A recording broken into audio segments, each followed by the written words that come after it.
the doubt on self is a kind of a stress, a mild stress. That's why the person on the boy who is capable of singing is not able to sing on the stage. Of course, as I told you, every moment, every millisecond of existence, I mean, live condition. Not only of the human entity, maybe even of the cat or the rat or the butterfly. It is the autonomic nervous system that is manifesting the distribution of the thought process. If the brain is the central generator, actually every millisecond of its live condition, whether it is walking through the field or even sleeping down, that alertness of movement is coordinated by the central nervous system. By the autonomic nervous system. Existence itself is some kind of a movement. Movement in the sense that even when one is sleeping, there are some very basic idling condition of movements, like the engine is started. Okay, all those movements are coordinated by the autonomic nervous system.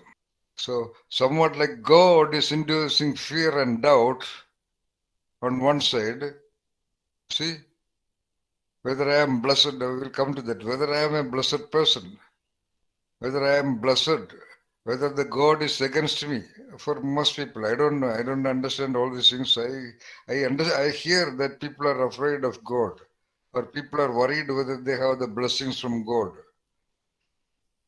or people are worried that if they do not go to the temple, if they do not pray, if they do not go to the mosque, if they do not go to the church, uh, uh, they they have a doubt whether the God will punish them or whether there will be some consequence of that doing.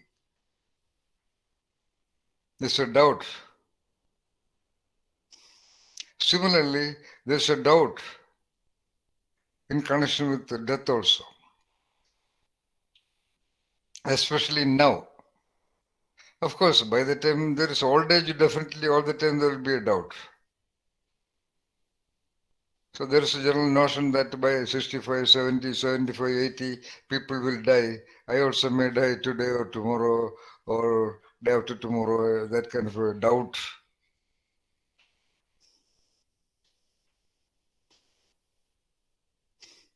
So unless you have mastered the doubting process inside, uh, very likely that by the time you reach 70, 75, 80, most of the days you will be bombarded with the thoughts about death. Right now you're all young. Even if you think about your own death, you'll have no feeling. But by the time 65, 70, 75, definitely it will happen to you because of the observations around.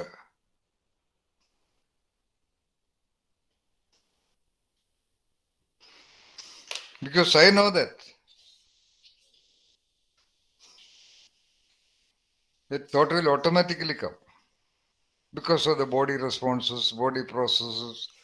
I have been walking so smart or so fast or so alert, so agile. Now I am not able to walk like that. Or are my systems collapsing? Okay. I used to sleep. A lot of people have, I mean, old age people, they say they have problems with sleeping.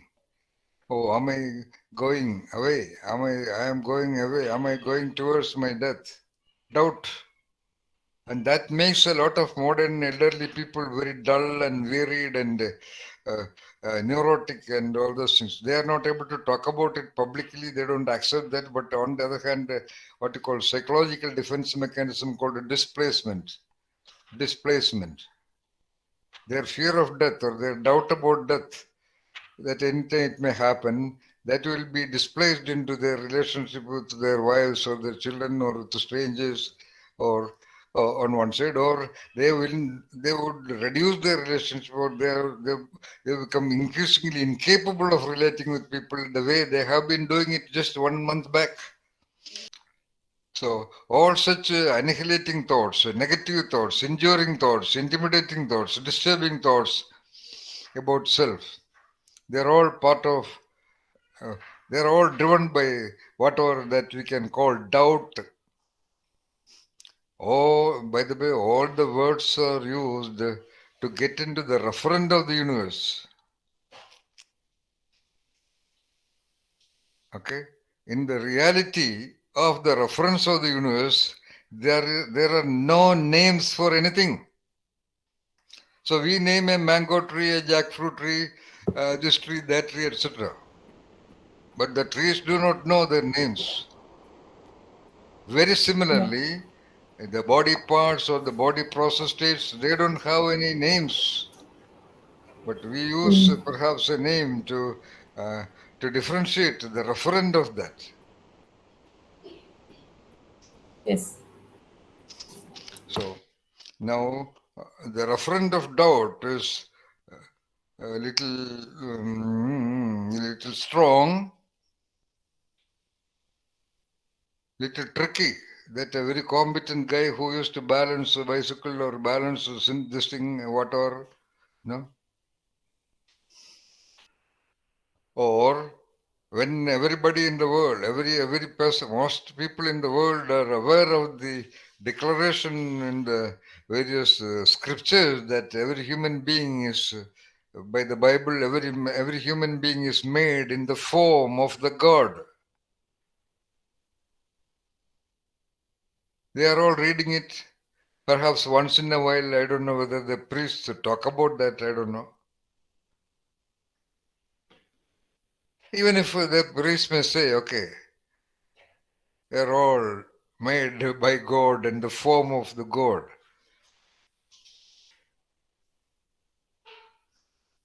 What is the opposite of doubt?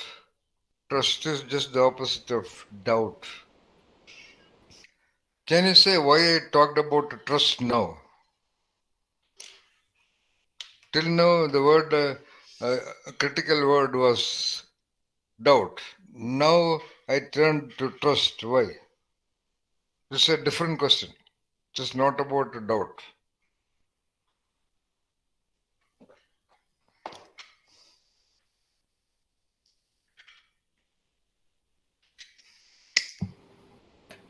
Because doubt has to be replaced by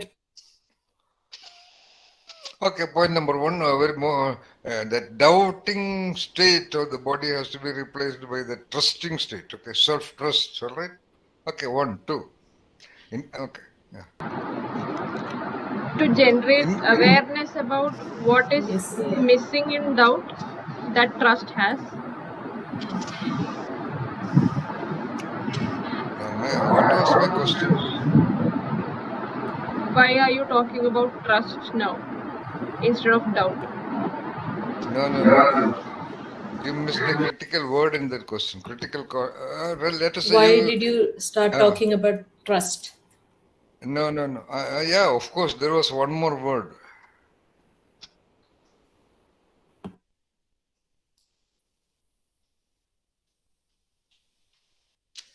No, no, no. I said why I talked about trust now.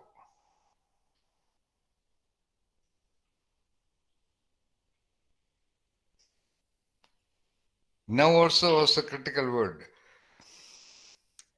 I'm sure in your normal conversation with people, you may not need this level of alert attention to the language of the other person, or the question of the other person, or the statement of the other person.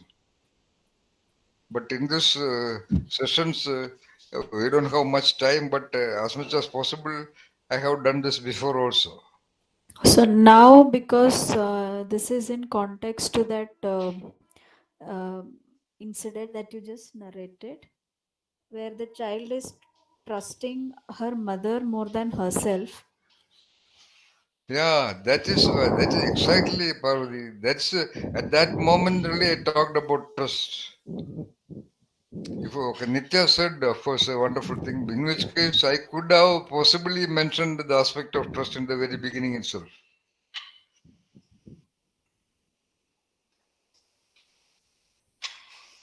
After traveling half of the way, the father told the boy that he will be going to the palace of a feudal chief. In the very beginning itself, he cannot say that. I am referring to you know what I am referring to? Yes. Yeah. What? Yes, sir. Huh? The parable of the master thief. The master thief. Yeah. The master thieves. I referred to that before also, remember? Yes, yeah. Parable of master thief, yeah. So the master thief cannot say in Yes. the very beginning of their journey at the very outset that we are going to a palace and we are going to do this and that. He would not say that.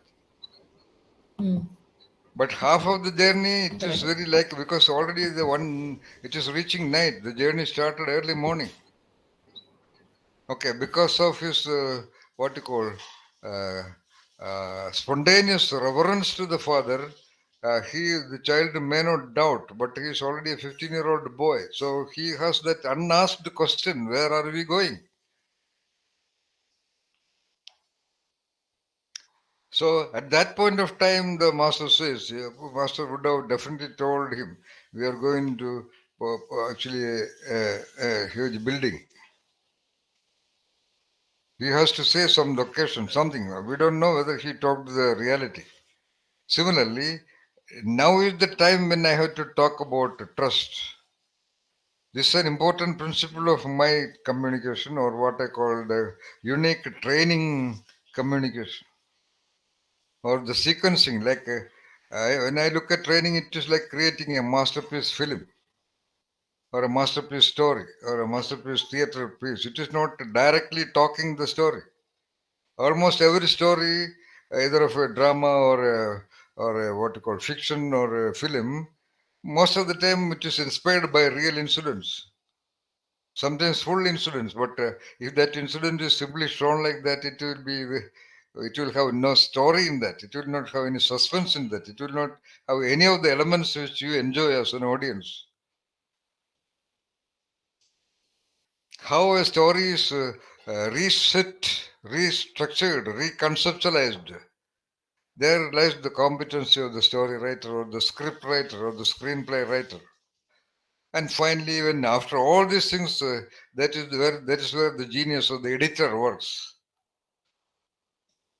So, if you want to do a real lasting, so-called training language to people, you should know uh, the exact sequencing, exact editing, where a certain shot of a dialogue or an idea should happen. There's no hard and fast rules about it, but when you understand the referent of what you're talking, and secondly, when you understand the referent of,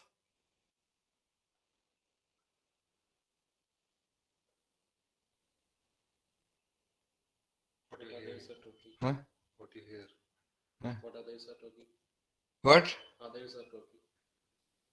Okay.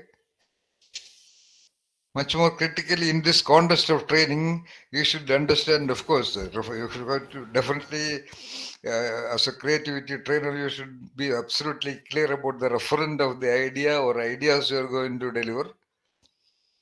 Secondly, you have to, in order to achieve this sequencing, I said. Secondly, you have to be equally clear about the referent of what. What the audience is understanding?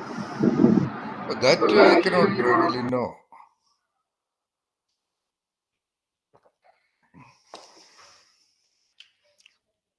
Okay, you can get a feel if there are questions from the audience or by the expressions of the audience. But that is not precisely the referent of the audience understanding. That is happening within them. What you can be clear about what you do. So one is referent clarity about the idea. Secondly, what is important in the context which I talked, you remember the context again, like Parvati could respond. as a real trainer, I said a certain thing. From that, do you get a clue? What is the second referend? Not second by in sequence. What is the parallel referend? You have to be very clear about.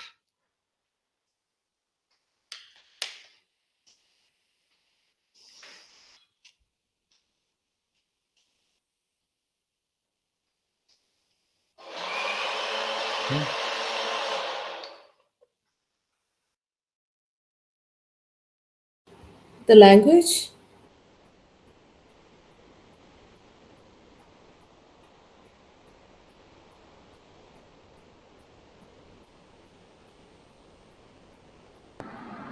What Nitya said, language. No, sir. The choice of words we use to They are all communicate and the important. reference. Of course, they are all important. The end point of the training, the purpose. Several things important, but the critical referent, like the referent of what you're talking, like I am clear about the referent of the concept of doubt, and I am also clear about the referent Trust. of course, that whether it's about trust or doubt, that concept, okay. And when you become that level of a master trainer, you have to be also clear about the referent of. This is not easy to answer, but try whether you can identify. This is a critical point where you can have immense insights about your becoming a trainer, a mentor, who can really induce change in somebody without their knowing. So the referent of their doubts. Oh, sir. Yeah, that will take a lot of time. That is, of course, good idea. Get a referent of their doubts. That is, of course, inevitable for this kind of a training. Then you are a great trainer, no doubt about that. The mindset. Mindset. The mindset of the person Which you are mindset? training. Person who you are training. No, that you may not be able to know the referent of the mindset of the trainer all the time. Maybe when you interact with some person for a long period of time, somewhat like I have a vague awareness about your mindset. Even that too is vague. Okay, but that is deep also. That is what I'm talking about a normal training situation. But you have a good point there. Then it is very good. If you get a feel of the apparent nature of the mindset of your training, that of course is very important. Then only you can do much more effective changes. You will know what to talk, when to talk, and so on and so forth. Yes, that is true. Another equally important thing to become a genius trainer. Let us say genius in physics, genius in choices, genius in self, like a genius in training, a genius trainer.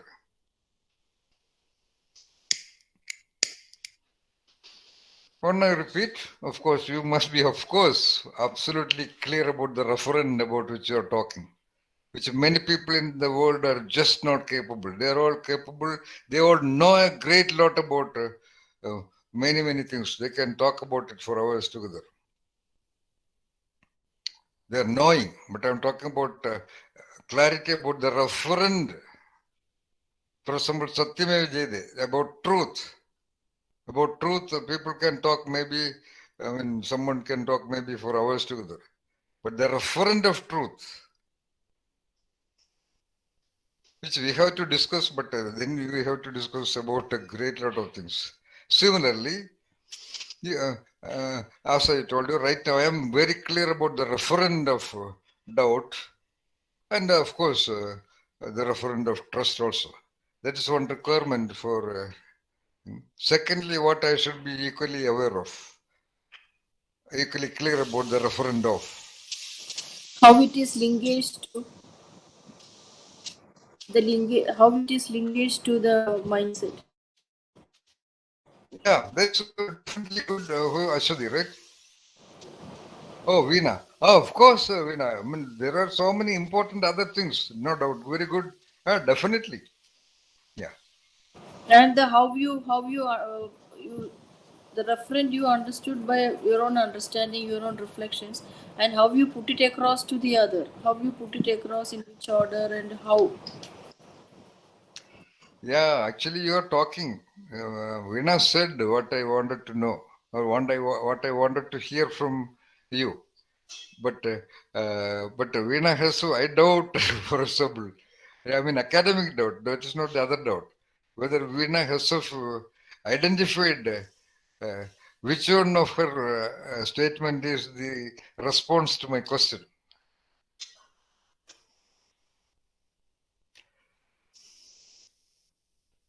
How? Ah. The word how?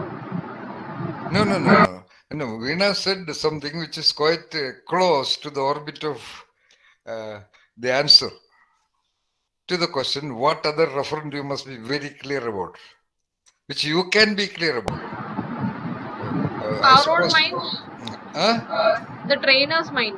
Of course. Mm. Not so the mind per se. Mind, you may not be that clear. Of course, you are clear. About what?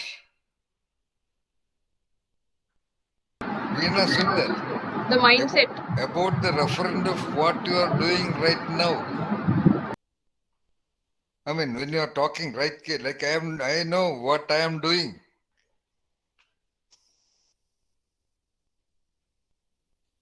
My attention is equally focused on what precisely I am doing to you. That's why I talk about certain things at a certain point of time. Get the point? This I said in the context of talking about a trust now, though I should have talked about it in the beginning also. When you enter into a conflicting situation or a conflicting dialogue with somebody or a group, do not talk all the factors at one stretch. Mm. Okay? Like in good marketing communication. Perhaps you may never say the person, why don't you buy this? I mean, in certain situations.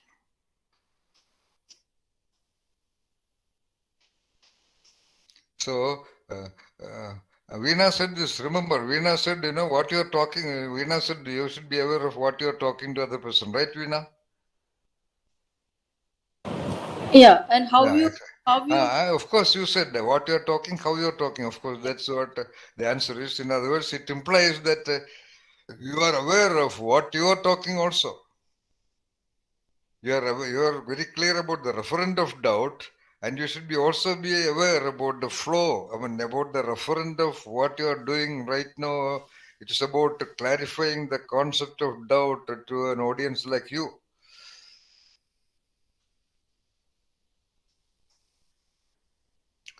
For example, if I was talking about this to each one of you individually, like I and Nitya alone, or I and Vinay alone, I and Ramesh alone, I and Ashwati, or I and Naveen, or I and Anuradha, and I and Parvati, I and Veena, or I and Ameya, do you think my dialogue will be the same sequence? no. It could be as different as every one of you.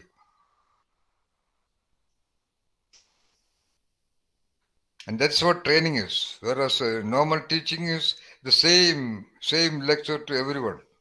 Whether you come individually or whether you come in group, you talk the same idea. You talk, what is that?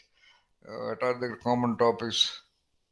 Yeah, what is that? Personality development, or what you call gratitude, or so many topics are there. When you talk about personality development, there are so many factors. Or when you talk about gratitude, or when you talk about what stress, yeah, not even stress. Yeah, even stress. Okay, you talk ideas to. If somebody talks to Nitya about gratitude, he or she will talk the same thing to any group of 1,000 people,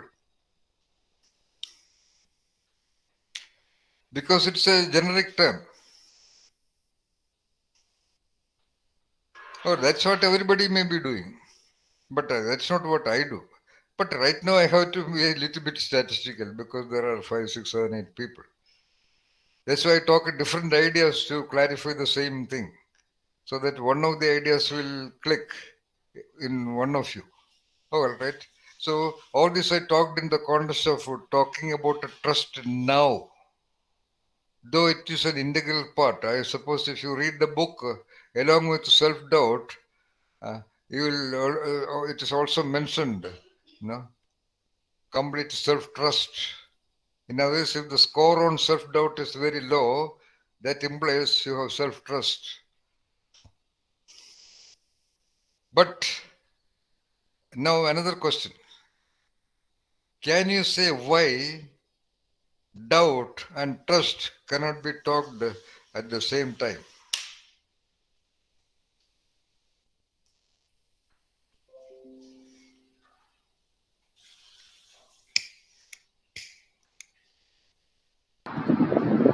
I mean, of course, We it can can't be. see. Yeah, yes. We can't see the referent of both at the Of same time. course, of course. The referent of both are, I would say, a word of. There's a word of difference between the referent of both. But conceptually, by all logic of human normal understanding, somebody can easily say that trust is the opposite of doubt, and they can go on talking about trust, and then 2-3 sentences later talk about doubt and so on and so forth. But the referent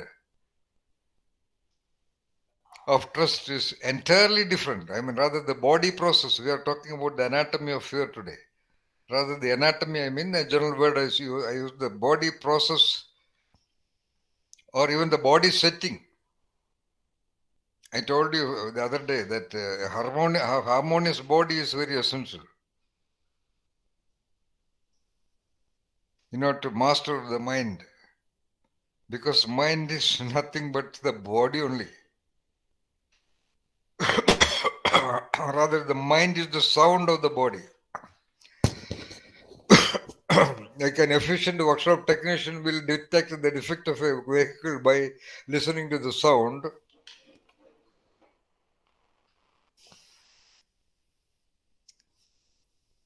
Of course, by apparent expression, by the way of the phenomenon of mind, it is the referent of the mind is totally different from the referent of the body. I mean, the anatomy of the body.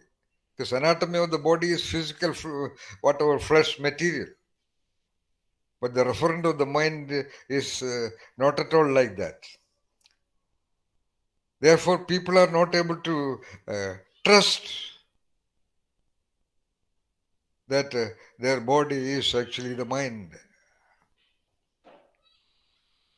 Even when they have direct experience that you talk a nonsense dialogue to that person and he feels his heart beating increased, the respiration increased, the body is shivering and so on and so forth.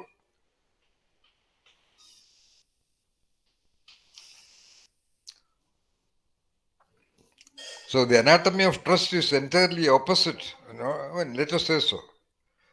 Of course, the concept also entirely opposite, but uh, the the the referent is totally different organic process, or rather, there is an absence of organic process in the case of trust, and there is an extra needless vibration of various nuts and bolts and engines and clutch plate and gearbox and all that during doubt.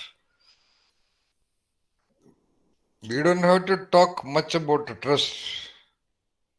If you talk about the way of the doubt, and when you eliminate doubt, that's enough.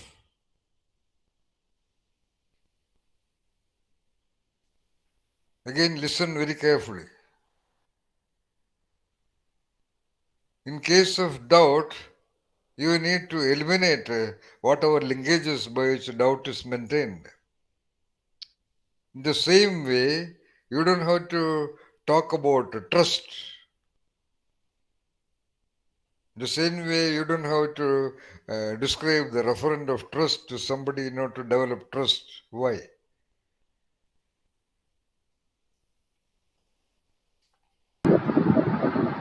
Because trust is the absence of doubt.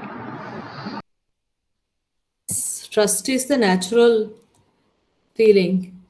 Of course. You don't have to teach a child to trust, of course. Beautiful. Two. Three.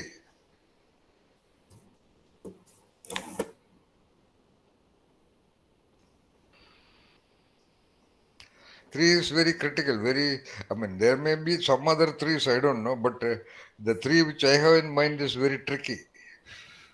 Doubt is created through trust. Oh, we are close. No. We are Talking talking about, about trust will create a doubt in of trust also. course.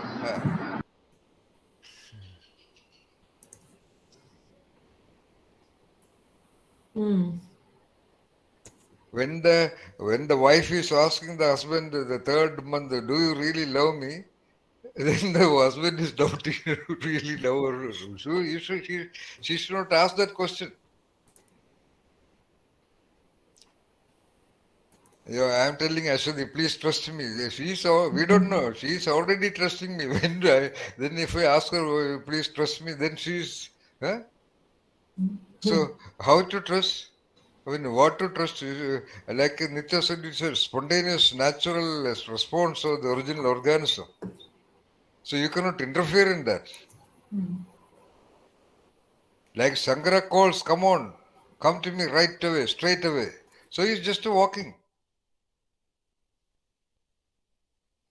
If when he is walking, it is not that he is trusting the what you call lotus leaf to hold his weight. No, he is just walking.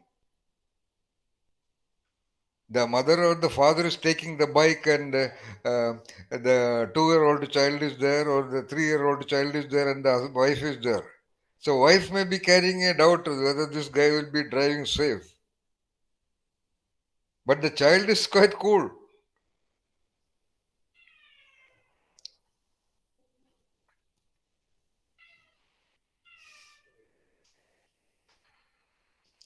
Of course, you must have seen in films or some other dialogue, somebody is asking, do you trust me? Yeah. In fact, that dialogue is present in at least 3 of the James Bond films. Trust me. Or you may use that in a certain context of there's a stranger or somebody who is afraid to walk through the darkness of the mountain, and he is calling and he says, I am afraid, I am afraid. Then you can say, you please trust me. Come on, you come with me. So we are not talking about that trust. We are talking about trust in self.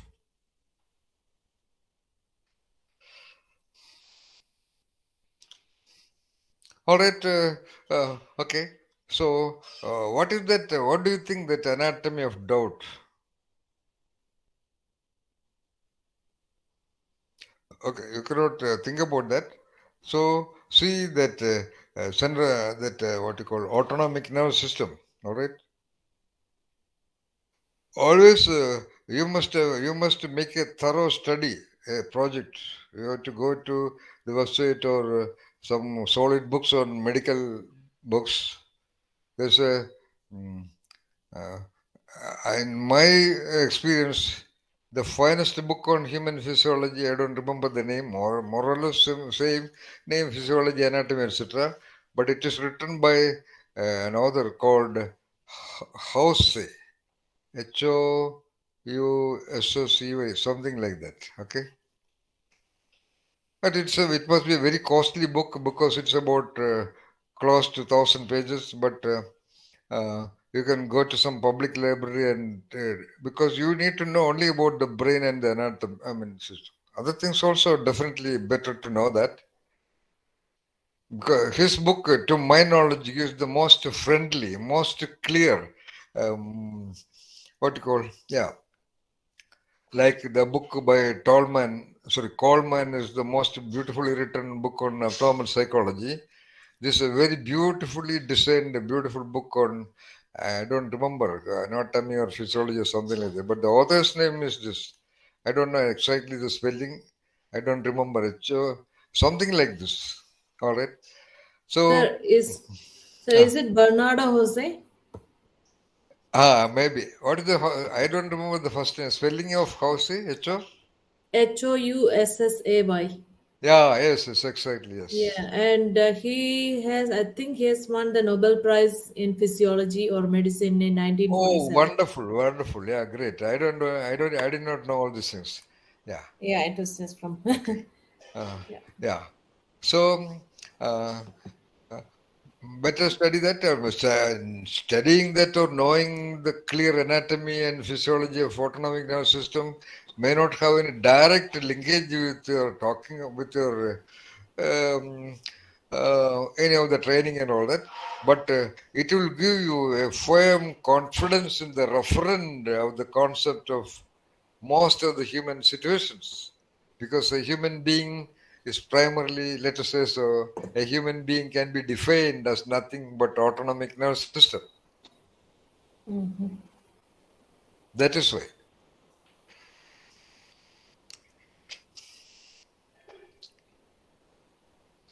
And that clarity will help you in understanding various illnesses, physical illnesses, and especially mental illnesses, or variations of expressions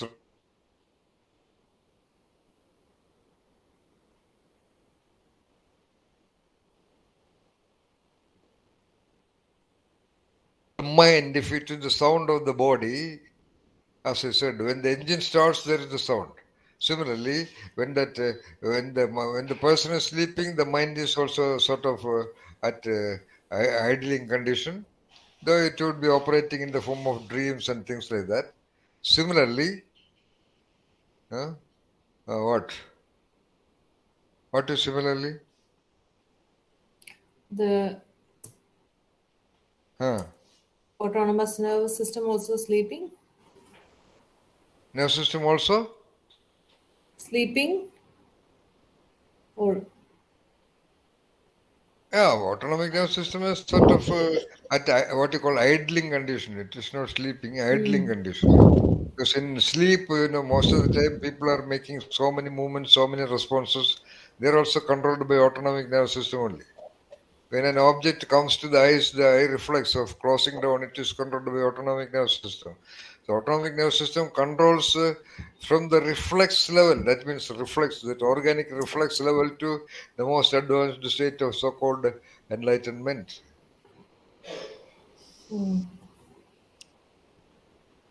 So when you know that, you will be very, very clear about the referent of human expressions and responses and behaviors. You will be much more clear about the mindsets that are facilitating, or mindsets which are really trapping the individual.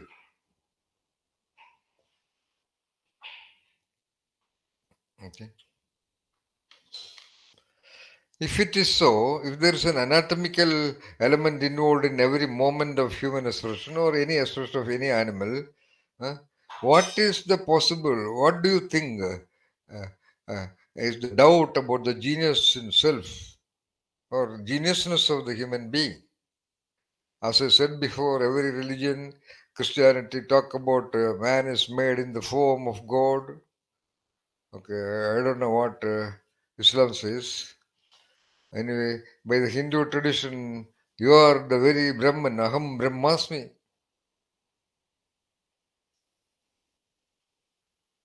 Then why human beings are not able to trust, or why do they doubt whether they are really Aham Brahmasmi?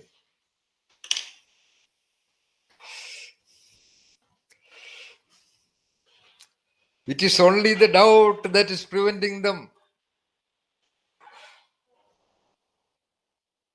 And that doubt is an organic process, setting configuration at a given point of time. At any point, the body is in a certain setting, setting of the room. The table is there, the chair is there, okay, the flower vase is there, the calendar is there, the door is there, the window is there.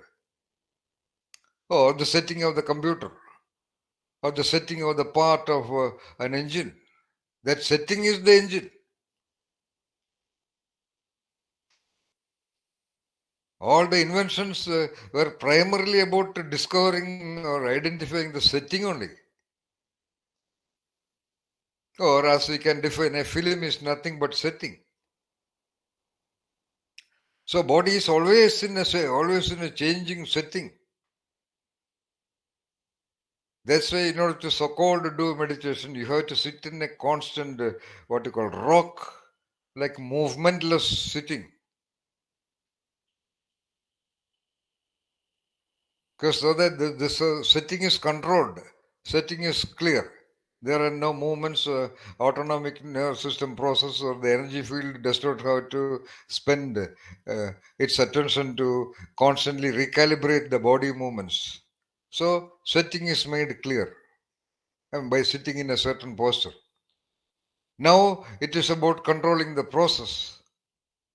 What process? That internal dialoguing process, internal thought process, internal attention variation process. And when that variation also is completely controlled and stopped, then the original perception, then that original attention goes to something and which is called enlightenment or discovering the self. Self-discovery, discovering the self is just another name. When you discover the self, that point is called enlightenment. Or when you come across the self, that point is called satori. That's all. These are all words. As I told you, use the words to open the gates and then throw away the words. Words are like stones. You just break open the locks and just throw away the stone as far away as possible and enter the room and see the reality of the referent of the room wherever you are entering. Undisturbed by the interference of the words. As I told you, when I make certain statements, I am doubtless about it. This examples I gave the other day.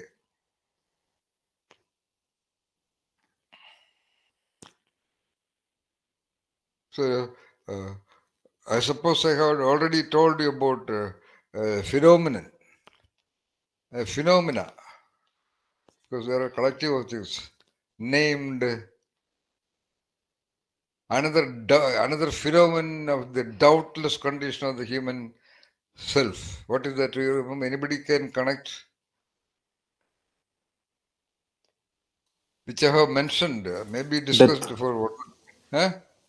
Death. You Uh, said death, sir? and no. No.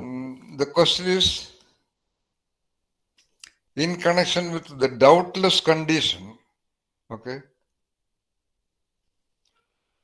of the human self.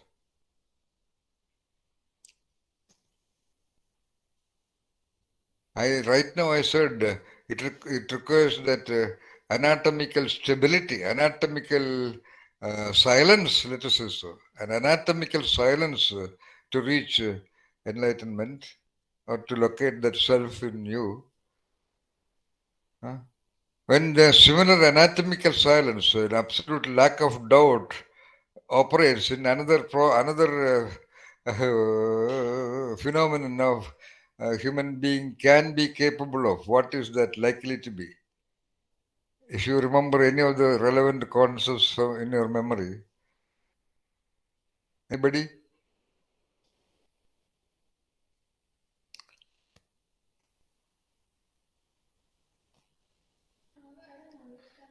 I don't Yeah, understand the question.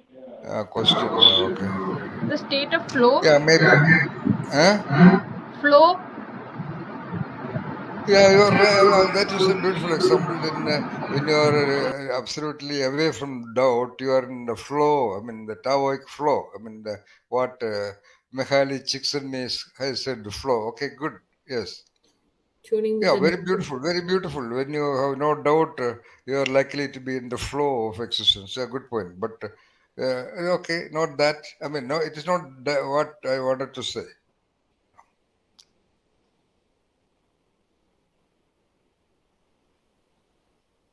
When you are out of centricity and conformity, also you are almost in the flow, Siddhi. Okay. When you are free from the other fears, the anxieties about the unknown and the strange, or fear and anxiety about failure, and fear and anxiety about lowness, or when you are flexible, I mean the rigidity mindset, when you are very highly sensitive, when you are escaping from the familiarity trap, when you escape from speed trap, we are almost in the flow of existence. the creative flow of existence which Csikszentmihalyi talks about. But this is something different.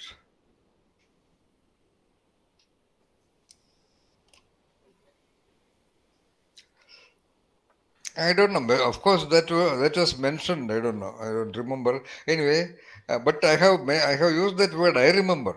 When I say that, you may also remember. I will write it here. About doubt, or rather, I wanted to talk about what you call eliminating doubt in the context of synchronicity, which I want you to achieve.